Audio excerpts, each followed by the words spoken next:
पुणे मुंबई महामार्गावरील बहुप्रतिष्ठित मिसिंग लिंकचं काम अंतिम टप्प्यात आलंय। मिसिंग लिंक प्रकल्पामध्ये जगातील अत्याधुनिक तंत्रज्ञानाचा वापर करण्यात आलाय। लवकरच प्रवाशांच्या सेवेमध्ये ते दाखल होणार आहे। पाहुयात सकाळचे मुख्य संपादक निलेश खरे यांनी MRDCचे व्यवस्थापकीय संचालक अनिल कुमार गायकवाड यांची प्रकल्प स्थळावरून घेतलेली विशेष मुलाखत। आपण आता ज्या पुलाबद्दल बोलत होतो 240 केबलवर हा पूर्ण ब्रिज जो आहे तो पेलला जाणार आहे।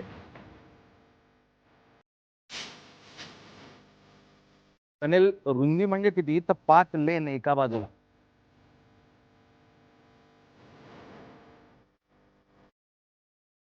आपण प्रवासाला निघालोय ते मुख्यतः मिसिंग लिंक प्रोजेक्टवरच्या अत्यंत महत्त्वपूर्ण टप्प्याच्या सर्वात उंच भागाकडे।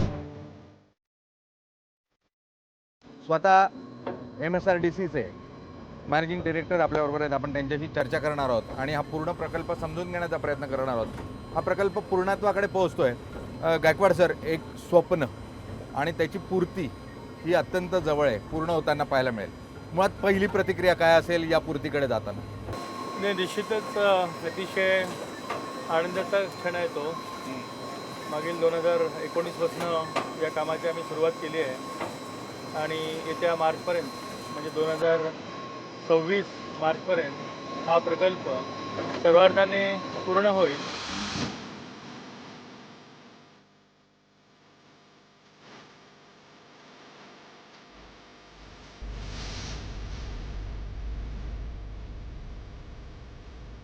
आपण आता ज्या पुलाबद्दल बोलत होतो त्या पुलावर आता आपण उभे आहोत। मागे केबल स्टेट ब्रिज आपण बघतोय आणि वरळी सीलिंग वरून जाताना ज्या स्वरूपाच्या केबल आपल्याला दिसताना तशा स्वरूपाचा हा ब्रिज आहे, पण याचं अंतर खूप जास्त आहे। सरांकडून समजून घेऊ।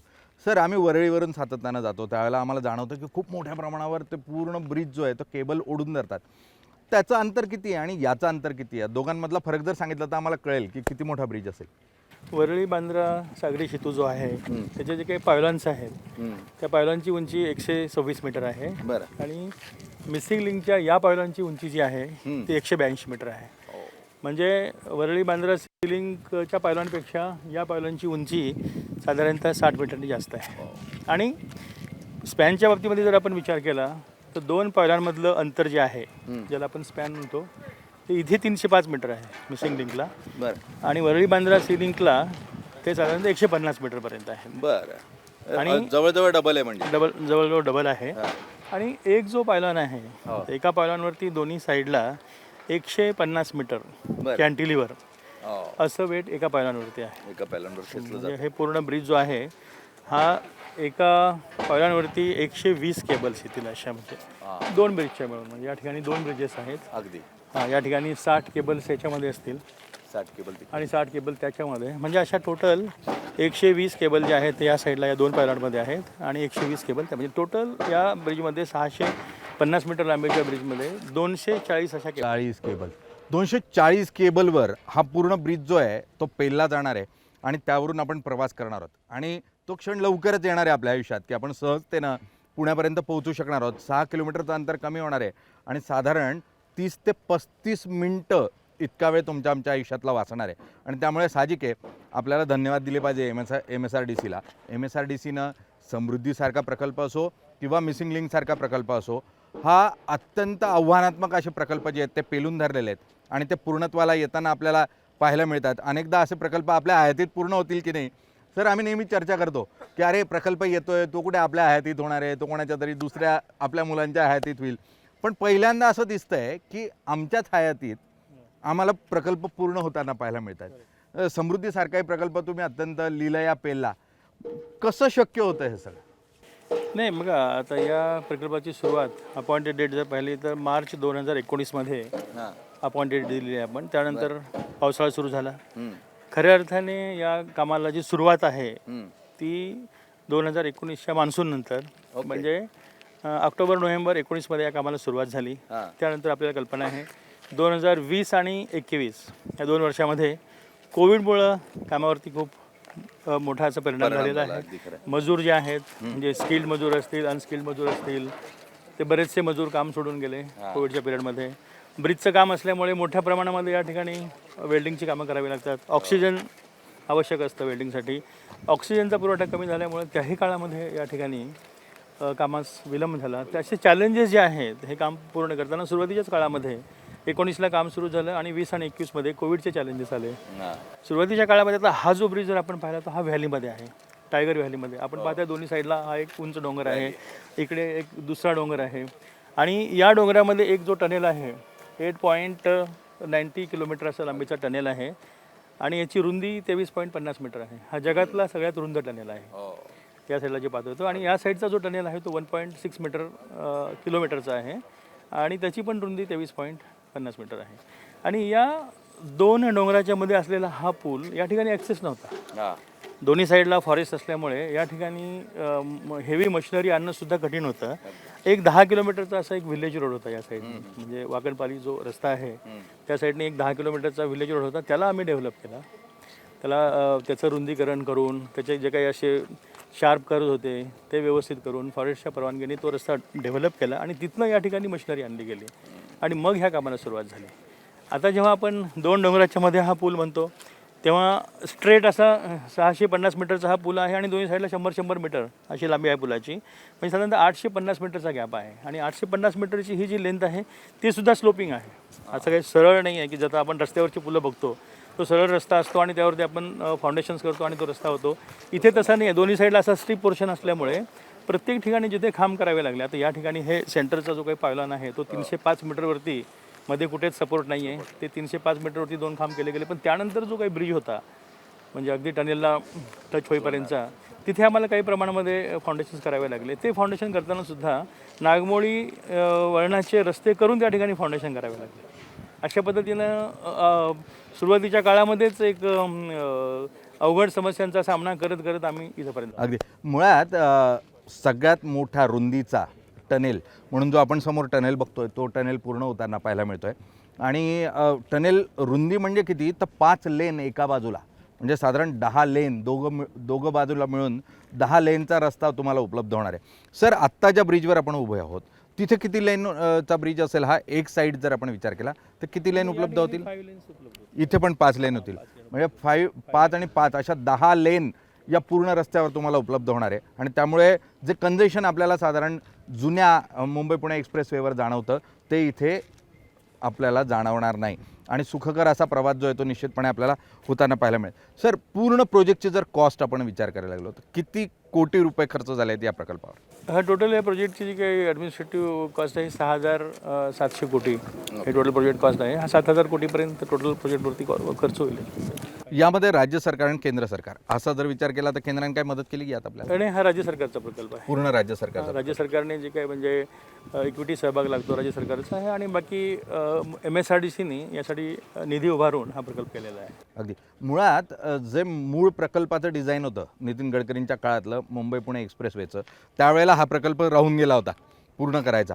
आणि तो पूर्ण करण्याचं उद्दिष्ट स्वतः देवेंद्र फडणवीस यांनी मुख्यमंत्रीपदाच्या काळात 2018 साली मंत्रिमंडळाने याला मंजुरी दिली आणि त्यातून प्रकल्पाला सुरुवात झाली.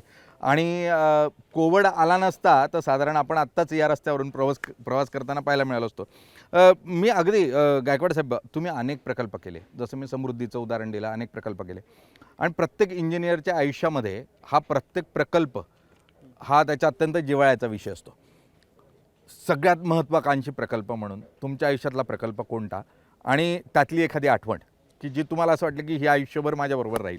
माझ्या आयुष्यातील तसे सर्वात महत्त्वाकांक्षी प्रकल्पामध्ये 2 प्रकल्प येतात. बरं. इंदूर सम्राट बाळासाहेब ठाकरे समृद्धी महामार्ग हा सुद्धा एक महत्त्वाकांक्षी प्रकल्प होता.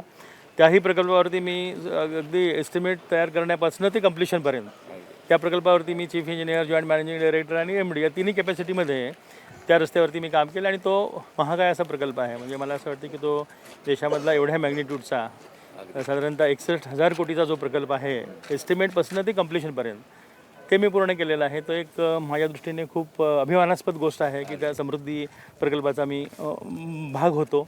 आणि आता हा जो प्रकल्प आहे हा युनिक याच्यासाठी आहे की याच्यामध्ये 2 टनेल आणि त्यातल्या त्यात हा जो ब्रिज आहे हा ब्रिज माझ्यासाठी खूप आव्हानात्मक वाटतो. कारण हा रस्त्यावरचा देशातील सर्वात जास्त उंचीचा ब्रिज आहे अगदी. आणि रस्त्यावरचा जास्त लांबीचा स्पॅन पण या ठिकाणी आहे 305 मीटरचा.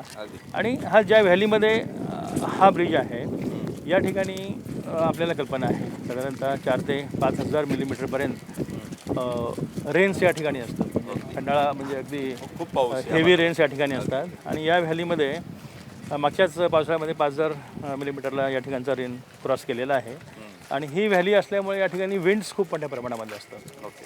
हेवी रेन्स, सोसाट्याचा वारा आणि फॉग, धुकं फार मोठ्या प्रमाणामध्ये या ठिकाणी मान्सूनमध्ये असतं. आणि म्हणजे धुक्यामध्ये सुद्धा या ठिकाणी काम करणं खूप अवघड असतं. म्हणजे धुक्यामध्ये आपण असं समोर एक 5-10 मीटर अंतरावरती पण पाहू शकत नाही. तर ही आव्हानं जी आहेत क्लायमॅटिक म्हणजे हेवी रेन्स, फॉग आणि विंड्स याचा त्रिवेणी संगम या व्हॅलीमध्ये आहे आणि ते खूप मोठं आव्हान आहे. सर, या पूर्ण प्रकल्पाच्या वेळेला आता दोघं तुमच्या आयुष्यातले अत्यंत महत्त्वाकांक्षी प्रकल्प आणि इंजिनियर म्हणून जे आयुष्यभर लक्षात राहतील असे हे दोघं प्रकल्प आहेत. हजारो लोक दररोज यावरून प्रवास करतील आणि साहजिक आहे त्यांचा तो एक आशीर्वाद असतो, या निमित्ताने मिळणारा तो वरभर असतो.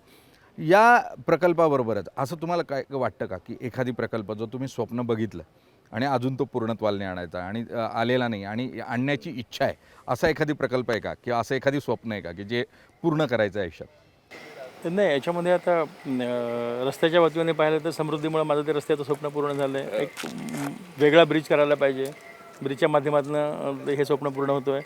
आणखीन एक सीलिंगवरचा मोठा ब्रिज पण करतो आहे जो आता तुमचा वर्सोवा टू बांद्रा जो सागरी सेतू आहे तो पण 9.8 किलोमीटरचा सागरी सेतू आहे, ते पण पूर्ण करतो आहे. आणि तो जेव्हा सागरी सेतू पूर्ण होईल तेव्हा ते एक आणखीन एक नवीन स्वप्न पूर्ण होईल. पण यापुढे आणखीन एक जे आव्हान आता माननीय मुख्यमंत्री देवेंद्रजी फडणवीस साहेबांनी तर दुसरं एक जे ड्रीम पाहिलं आहे शक्तिपीठ महामार्गाचं, तो शक्तिपीठ महामार्गाची सुरुवात करणं ते एक आमच्यासाठी एक नवीन ड्रीम राहील आणि नवीन आव्हान राहील. आणि शक्तिपीठ महामार्गाची सुरुवात करणं मला आवडेल. अगदी. मुळात ज्या देशामध्ये उत्तम असे रस्ते असतात तिथे समृद्धी ही अनायास येते, त्यातून विकास होतो, विकासातून मग उद्योग येतात, रोजगार येतात आणि रोजगारातून मग समृद्धी आपोआप येते. आणि त्यामुळे इन्फ्रास्ट्रक्चर अत्यंत महत्त्वाचं आहे, मूलभूत पाया सुविधा या अत्यंत महत्त्वाच्या आहेत आणि ते MSRDC सातत्यानं देण्याचं काम करते. मुळात साहेब, ज्यावेळेला जुना मुंबई पुणे एक्सप्रेसवे झाला त्यावेळेला तुम्ही त्यात काही आठवण एखादी त्या प्रकल्पाशी कधी जोडला गेला होता? जुन्या मुंबई एक्सप्रेसवेच्या सुमारास मी मुंबई फ्लायओव्हर विभागामध्ये एक्झिक्युटिव्ह इंजिनियर होतो. म्हणजे त्यावेळेस त्या काळामध्ये 2000मध्ये मुंबई पुणे एक्सप्रेसवेच्या बांधकामाशी माझा तसा संबंध आला नाही. पण मी त्यावेळेस 98 पासून ते 2002पर्यंत जी काही उड्डाणपुलं झाली मुंबईमध्ये त्या उड्डाणपुलाचा मी भाग होतो. म्हणजे एक्झिक्युटिव्ह म्हणून मी त्या कार्यकाळामध्ये उड्डाणपुलाची कामं केली MSRDCमध्ये. अत्यंत महत्त्वाचे म्हणजे महाराष्ट्राच्या विकासातले सर्वात महत्त्वाचे सगळे टप्पे गायकवाड साहेबांनी अत्यंत जवळून बघितले. मुंबईतले अनेक उड्डाणपूल हे मुंबईच्या वाहतुकीला सहज आणि सोपं करणारे होते. तिथून मग अगदी समृद्धी असो किंवा आत्ताचा मिसिंग लिंक असो. सर, या पूर्ण प्रकल्पाच्या उभारणीनंतर हा प्रकल्प पुढे सहजतेनं लोकांपर्यंत पोचावा आणि कोणती अडचण येऊ नये म्हणून यासाठीचं म्हणजे फ्युचर प्लॅन्स काही तयार केलेत का? यावरच्या अशा कोणत्या सुविधा आहेत की ज्या तुम्हाला वाटतं की युनिक सुविधा आहेत वाहतुकीसाठी म्हणून? नाही, या ठिकाणी महत्त्वाचा 8.9 किलोमीटरचा जो टनेल आहे, जो बोगदा आहे त्याच्यामध्ये अत्याधुनिक सुविधा दिलेल्या आहेत. म्हणजे आता फायरच्या दृष्टीने जर आपण विचार केला तर अत्याधुनिक अशी फायर फायटिंग सिस्टीम जी आहे ती या टनेलमध्ये बसवण्यात आलेली आहे. तर high pressure water mist system ज्याला म्हणतो ती वॉटर मिस्ट सिस्टीम या टनेलमध्ये आहे. म्हणजे फायर झाल्यानंतर तातडीने 2 ते 3 मिनटामध्ये तो फायर कंट्रोलमध्ये येईल अशा पद्धतीची सिस्टीम या ठिकाणी आहे. आणि पूर्ण मॉनिटरिंग जे आहे या टनेलचं मॉनिटरिंग असेल किंवा या पुलाचं मॉनिटरिंग असेल एक CCTV कॅमेऱ्याच्या माध्यमातून कंट्रोल रूममधनं पूर्ण मॉनिटरिंग केलं जाईल. आणि या ठिकाणी सुरक्षेच्या संपूर्ण उपाययोजना करण्यात आलेल्या आहेत. त्या टनेलमध्ये जर आपण मगाशी पाहिलं असेल की 2 टनेल्स आहेत या ठिकाणी, एक मुंबईकडनं पुण्याकडे जाणारा आणि पुण्याकडनं मुंबईकडे जाणारा. आणि 2 टनेलमध्ये जे काही गॅप आहे तो 20 ते 22 मिनिटाचा गॅप आहे. आणि हा गॅप एक क्रॉस टनेल्सने असं कनेक्ट केलेला आहे. म्हणजे 8 मीटर रुंदीचे असे एव्हरी 300 मीटर असे क्रॉस टनेल्स आहेत. त्यायोगे कुठल्या टनेलमध्ये समजा काही अडचण प्रॉब्लेम झाला, काही अपघात झाला किंवा काही एमर्जन्सी आली तर रेस्क्यू करण्यासाठी दर 300 मीटरने असे क्रॉस पॅसेजेस आहेत, तिथनं रेस्क्यू करता येईल. आणि सर्व्हिलन्समध्ये 24/7 हा सर्व्हिलन्समध्ये असल्यामुळे कधीही काही प्रॉब्लेम असला तर इमिजिएट रेस्क्यू ऑपरेशन्स केले जातील. उड्डाणपूल तयार होईल, टनेल्स तयार होतील, मात्र सुरक्षा ही त्यानंतरची ही तितकीच महत्त्वाची आहे. कारण वाहतूक ही कोणत्याही स्वरूपामध्ये अपघात होऊ नये, मृत्यू होऊ नये याची काळजी ही महत्त्वाची आहे आणि ती घेण्याच्या दृष्टीने महत्त्वाची पावलं आहेत. SOS सारखी सिस्टीम आहे जी सातत्यानं 150-150 मीटरवर तुम्हाला मिळते. तुम्ही वॉकी टॉकीसारखं थेट कंट्रोल रूमशी बोलू शकणार आहे. फायर फायटिंग सिस्टीम ही ऑटोमॅटिक प्रोसेसमध्ये या ठिकाणी लावण्यात आलेली आहे आणि त्यामुळे कोणतीही आग लागली तर ती तातडीनं विझवली जाईल अशाही स्वरूपामध्ये मदत उपलब्ध होणार आहे. आणि इतकंच नाही तर 2 टनेलमधले क्रॉस पॉईंट्स आहेत जिथे अत्यंत जिकरीच्या अशा परिस्थितीमध्ये लोकांना रेस्क्यू करणं, बाहेर काढणं हे शक्य होणार आहे. आणि यामध्ये अधिकचा खर्च करून जास्तीत जास्त वाहतूक प्रवास तुमचा सुरक्षित व्हावा या दृष्टीने हा प्रयत्न आहे. सर, साधारण कधीपर्यंत हा प्रकल्प सर्वसामान्य नागरिकांच्या वापराला आपल्याला हातात मिळताना पाहायला मिळेल? आम्ही जे बांधकाम कम्प्लिशनचं जे काही नियोजन केलं आहे ते मार्च 2026पर्यंत याचं सर्वार्थाने बांधकाम पूर्ण होईल. केबलचं जे काम आहे ते अवघड आहे. मी मगाशी म्हणालो त्याप्रमाणे या ठिकाणी 240 केबल्स आहेत आणि 240पैकी आज घडीला म्हणजे आपण आता डिसेंबर एंडला आलो आहे 184 केबल झालेले आहेत आणि आता राहिलेल्या जे काही 56 केबल्स आहेत त्या साधारणतः एक फेब्रुवारीच्या पहिल्या आठवड्यापर्यंत हे सगळं केबलिंगचं काम होईल. त्यानंतर केबलचं फाईन ट्युनिंग ज्याला म्हणतो आपण, म्हणजे ते स्ट्रेसेस वगैरे ज्या ते ॲडजस्टमेंट पूर्ण प्रॉपर लेवल करणं वगैरे, कुठे काही गॅप्स असतील त्या स्ट्रेसिंगच्या माध्यमातून रिस्ट्रेस करणं वगैरे करून हा पूर्ण ब्रिज झाल्यानंतर याचं जे काही सर्फेसिंग वर्क असेल, रोड जे BT वर्क असेल, त्याचे एक्सपान्शन जॉईंट्स असतील किंवा ह्याची क्रॅश बॅरियर्स, त्याचं पेंटिंग असेल, बाकी रोड फर्निचर असेल, ह्या सगळ्या गोष्टी आम्ही मग मार्चपर्यंत पूर्ण करू आणि मार्च नंतर कधी पण हा वाहतुकीसाठी खुला होऊ शकतो. साधारण 1 मे 2026 पर्यंत म्हणजे नाही, साधारण महाराष्ट्र दिनापर्यंत तुम्ही इथून प्रवास करत असाल एवढा विश्वास सर व्यक्त करतायत.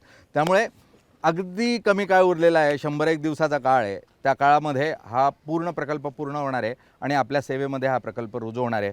सर, खूप खूप धन्यवाद. तुम्ही साम टी व्हीला वेळ दिलीत आणि मुख्यतः अत्यंत महत्त्वाकांक्षा ज्या प्रकल्पामध्ये आम्हाला अगदी शेवटच्या टप्प्यात का असो ना याचं साक्षीदार होण्याचा सौभाग्य दिलं त्यासाठी खूप खूप धन्यवाद आणि तुम्हाला खूप खूप शुभेच्छा. खूप